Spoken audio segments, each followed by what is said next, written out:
Welcome to our channel. నేను మీ అరుణ. ఈరోజు మనతో సీనియర్ జర్నలిస్ట్ అయినటువంటి ప్రసాద్ గారు మనతో ఉన్నారు.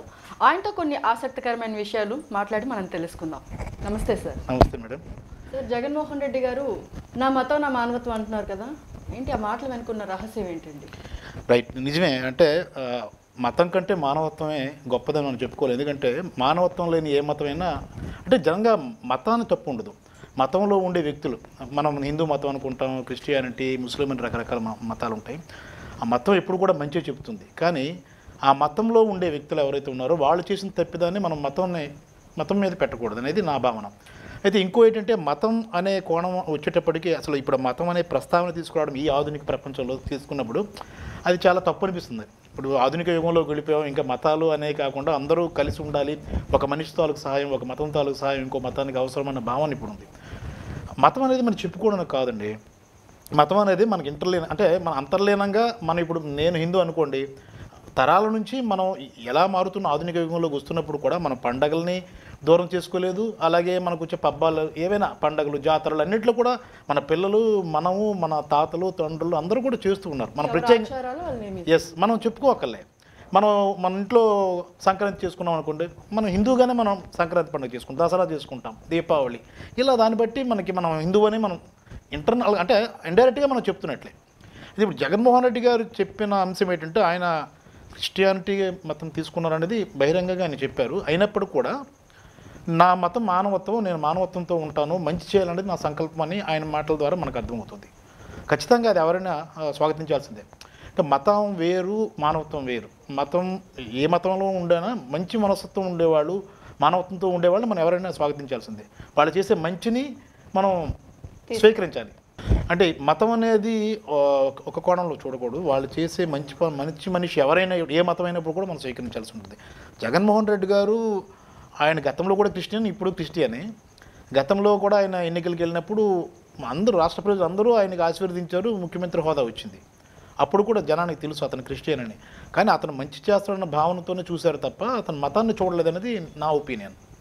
ఇంకోటి ఏంటంటే అతను ఇప్పుడు తాజాగా ఇప్పుడు ఏదైతే ఈ వివాదం వచ్చిందో, మతం వివాదం వచ్చింది, డిక్లరేషన్ ఇవ్వాలి, ఇలాంటి అంశాలన్నీ వస్తున్న నేపథ్యంలోనే అతను స్పష్టంగా చెప్పదలుచుకున్నాడని నేను అనుకుంటున్నాను. ఎందుకంటే నేను 4 గోడల మధ్య క్రిస్టియన్గానే నేను ఉంటాను, కానీ బయటకు వచ్చాక అటు హిందువుల్ని, హిందూ దేవుల్ని, అలాగే హిందూ మతాన్ని నేను గౌరవిస్తానని చెప్పారు. అలాగే సిక్ అయినా లేదా ముస్లిమ్స్ ఎవరికైనా అందరినీ కూడా గౌరవిస్తానని చెప్పారు. మొత్తం నేను స్వాగతించేది ఏంటంటే ఆయన మానవత్వం అన్న అంశాన్ని అయితే నేను ఖచ్చితంగా స్వాగతిస్తున్నాను. అది ఒక రకంగా మంచిదే. అలాంటి ఆలోచన ఉండాలి. మతాలు అనేది పెద్ద సీరియస్గా తీసుకోవాలి అంతే. ఆ విశ్వాసం మనకు ఉంటుంది. ఇప్పుడు హిందువుగా నేను ఉన్నాను అంటే నాకు హిందూ దేవుళ్ళ మీద విశ్వాసం ఉంది, నేను హిందూ దేవుళ్ళని నమ్ముతాను. కానీ దాంతోపాటు మనం ఎలా ఉన్నామన్నది కూడా ముఖ్యం కదా. ఇప్పుడు నువ్వు హిందువుగా ఉన్నావు, నువ్వే తప్పుడు పనులు చేసావు అనుకోండి, లేదు క్రిస్టియన్గా ఉండి తప్పుడు పనులు చేస్తే అది ఇండైరెక్ట్గా కించపరిచినట్టే, అంతే కదా. అది వ్యక్తిగతంగా ఎవరికి వాళ్ళు చూసుకోవాల్సింది. అలాగని ఇతర మతాల వాళ్ళు కూడా మంచి వాళ్ళు లేరని చెప్పడం కూడా లేదు. ఇప్పుడున్న సెక్యులర్ దేశంలో అసలు మతం ప్రస్తావన తాజాగా ఇప్పుడు రావడమే చాలా చింతించాల్సిన విషయం అని నేను అనుకుంటున్నాను. ఎలాంటి డౌట్ లేదా. అంటే మాజీ ముఖ్యమంత్రి జగన్మోహన్ రెడ్డి పైన డిక్లరేషన్ రావడం అది ఎంతవరకు కరెక్ట్ అంటారు? అంటే డిక్లరేషన్ అంశం అనేది అది ఇప్పటిది కాదు. అది డిక్లరేషన్ అంటే అది చట్టబద్ధత లేదండి. డిక్లరేషన్ అంటే తిరుమలకి వెళ్ళిన వాళ్ళు ఎవరైనా, అంటే జనరల్గా అది ఇప్పుడు పెట్టిందంటే విదేశీయులు ఎవరైనా వస్తే కనుక తిరుమలకి వెళ్తే వాళ్ళు అక్కడ ఈ హిందూ ఏదైతే వెంకటేశ్వర స్వామి మీద నేను విశ్వాసంతో ఇక్కడికి వచ్చి దర్శనానికి వచ్చాను అని చెప్పేందుకు పెట్టిన ఒక పుస్తకం అది. దానిపైన ఒక ఏఈఓ స్థాయి అధికారి ఉంటారు. అతను అది డిమాండ్ కాదు, మనం వెళ్ళి అక్కడ వాళ్ళు పెడతారు, మీ ఒపీనియన్ చెప్పండి, మీ విశ్వాసాన్ని అంతే, మీ విశ్వాసాన్ని ప్రకటించండి అని దానికోసం పెట్టారు.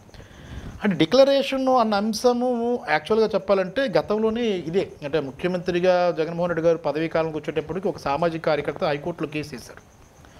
అప్పుడు న్యాయమూర్తి భట్టు దేవానంద్ గారు డిక్లరేషన్కి సంబంధం లేదని కూడా తీర్పిచ్చిన పరిస్థితి ఉంది.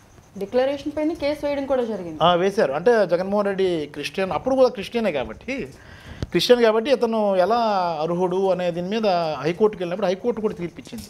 కాదు కదా, డిక్లరేషన్ అనేది ఒక భావన, ఒక అభిప్రాయం తెలియజేయడమే తప్ప ఇప్పుడు ఏ మతానికి సంబంధించిన వ్యక్తి అయినా ఇతర మతాలకు సంబంధించిన దేవాలయాలకు వెళ్ళొచ్చు, మనం చర్చికి వెళ్ళొచ్చు, మనం ముస్లిం దర్గాకి వెళ్తున్నాం, అలాగే వాళ్ళు కూడా రావచ్చు. అంటే ఒక రకంగా ఇతర మతాలకు సంబంధించిన వాళ్ళు హిందూ మతాలకు సంబంధించిన దేవాలయాలకు వచ్చి వాళ్ళు అక్కడ దేవుడి ఎదుట నమస్కారం పెట్టడం అంటే మన దేవదేవుడికి తల ఉంచి నమ్ముతున్నట్టే కదా, విశ్వాసం ప్రకటిస్తున్నట్టే కదా. కాబట్టి డిక్లరేషన్ అనేది నా భావన ప్రకారం ఇదంతా ఒక రాజకీయ కోణంలో తీసుకెళ్తుందని భావించాల్సి ఉంటుంది. డిక్లరేషన్ అనేది చట్టబద్ధత లేదు.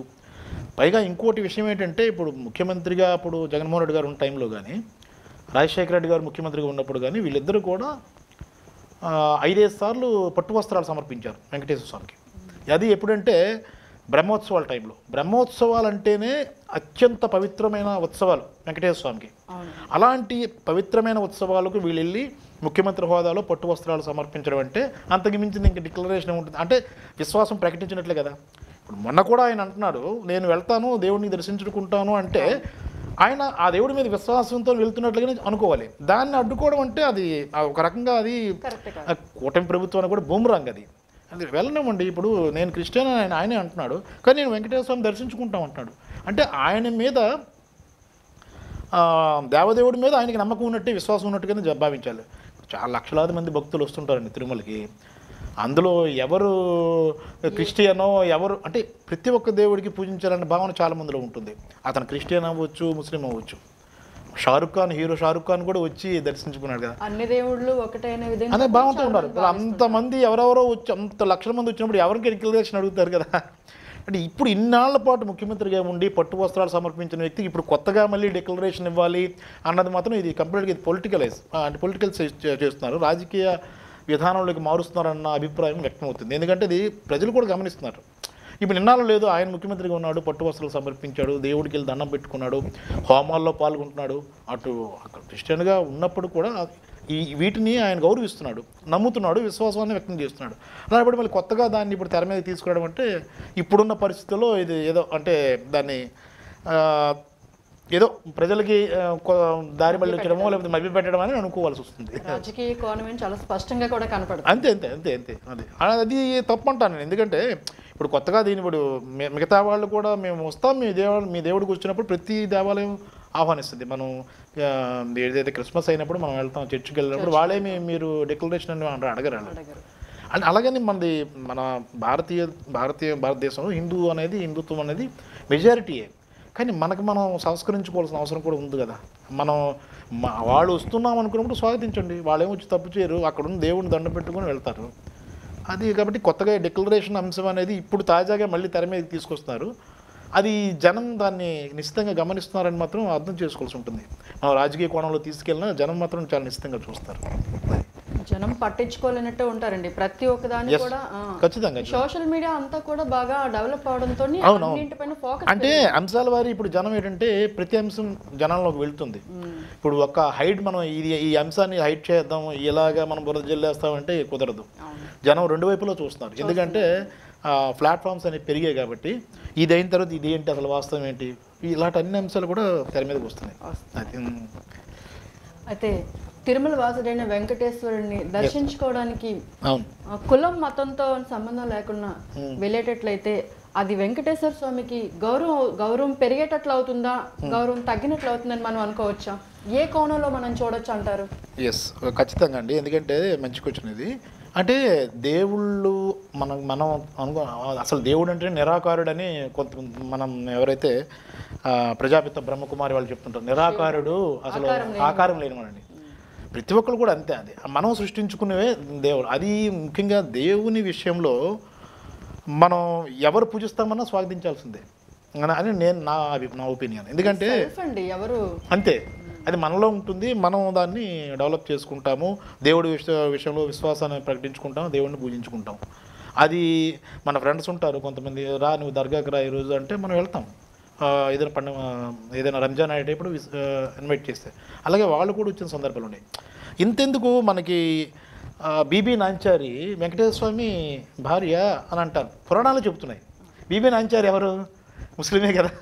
అంటే అలాంటప్పుడు అక్కడ ఇవన్నీ కనిపించడం లేదు, డిక్లరేషన్ ఇవన్నీ కాదు కదా. ఆ రకంగా చూసుకుంటే బీబీ నాంచారి ముస్లింగా ఆమె వెంకటేశ్వర స్వామి భార్యగా ఉన్నారు, పురాణాలు చెప్తున్నాయి. మరి అలాంటప్పుడు మనం ఈ రకంగా భావించడం కాదు కదా. అంటే చాలామంది ముస్లింలు కూడా వెంకటేశ్వర స్వామి దగ్గరికి వస్తారు, క్రిస్టియన్ వాళ్ళు కూడా వస్తారు. అంటే నమ్మే పద్ధతి బట్టి ఉంటుంది. మడి కట్టుకుని కూర్చుంటే మనం నాస్తికులు కూడా ఉన్నారుగా. మనం హిందూ దీనిలోనే సెక్యులరిజంలో నాస్తికులు కూడా ఉన్నారు, దేవుడిని నమ్మని వాళ్ళు కూడా ఉన్నారు. కాబట్టి ఈ దేవుడిని నమ్మే విషయంలో ఎవరి వ్యక్తిత్వం ఎవరి భావన వాళ్ళకు ఉంటుందండి. దేవుణ్ణి కొంతమంది మనం ఏ బాధ వచ్చినా మనం అన్ని దేవుళ్ళని మనం ఇచ్చేస్తాం. సాయిబాబా ఉన్నారు, సాయిబాబా అతను ముస్లిం అంటారు కదా చాలామంది ఉంది. మరి హిందువులందరూ ఇంట్లో ఫోటోలు పెట్టుకుని పూజ చేస్తున్నారు కదా. సాయిబాబా ఫోటోలో నీళ్ళే ఉండట్లేదు. అదే అంటున్నా, అంటే అది ఒక విశ్వాసం నమ్మకం అంతే. ఆయనకి మనం దండం పెట్టుకుంటే మనకి జరుగుతుంది అనేది. ముఖ్యంగా ఏంటంటే తిరుమల అలాంటి ప్రసిద్ధి చెందిన ఆలయం అనేది ఒక గుడ్ వైబ్స్ అండి, పాజిటివ్ వైబ్స్ వస్తాయి అక్కడ. అదే కాదు ఏ దేవాలయమైనా ఒక పాజిటివ్ వైబ్స్ వస్తాయి. అందుకనే మనం అక్కడికి వెళ్ళేటప్పుడు మనకి ఏదైనా బాధ అనిపించినప్పుడు అక్కడికి వెళ్తే కొంత స్వాంతనం లభిస్తుంది, కొద్దిగా హాయిగా ఉంటుంది, మనసు ప్రశాంతంగా ఉంటుందని చాలామంది అనుకుంటారు. తిరుమల కూడా అలాంటిదే, పవిత్రమైన పుణ్యక్షేత్రం అది. అక్కడికి వెళ్ళిన తర్వాత ఒక విధమైన పాజిటివ్ వైబ్స్ వల్ల మనకి చాలా మంచి జరుగుతుందని, అందువల్లే చాలామంది అక్కడి నుంచి వచ్చాక మాకు ఇది మంచి జరిగిందని ఆయనకి మళ్ళీ కోరికలన్నీ కూడా చేసుకునే పరిస్థితి మనకు కనిపిస్తుంటుంది. బట్ ఇలాంటి పరిణామాలన్నీ కూడా చూసుకున్నప్పుడు ఖచ్చితంగా ఆ మతం కంటే మానవత్వమే. అలాగని మతాన్ని మనం విడిచిపెట్టాం. మనం పుట్టుక నుంచి వస్తున్న ఇదేది మనం పుట్టుకతోనే మనం పలానా దీంతో మనం వస్తాం, మధ్యలో ఏమైనా మారుతున్నట్టు ఉంటారు. కానీ మన తాతలు ముత్తాతలు చూసుకున్నప్పుడు మన హిందువు నుంచే వస్తారు. తర్వాత వాళ్ళు మారాలి, రకరకాల కారణాలు వాళ్ళ నమ్మకాలు వాళ్ళు, కానీ మనం హిందువుగానే ఉంటాం. ఇప్పుడు అమెరికాలో ఉన్నవాళ్ళు కూడా పూజలు చేస్తున్నారు కదా.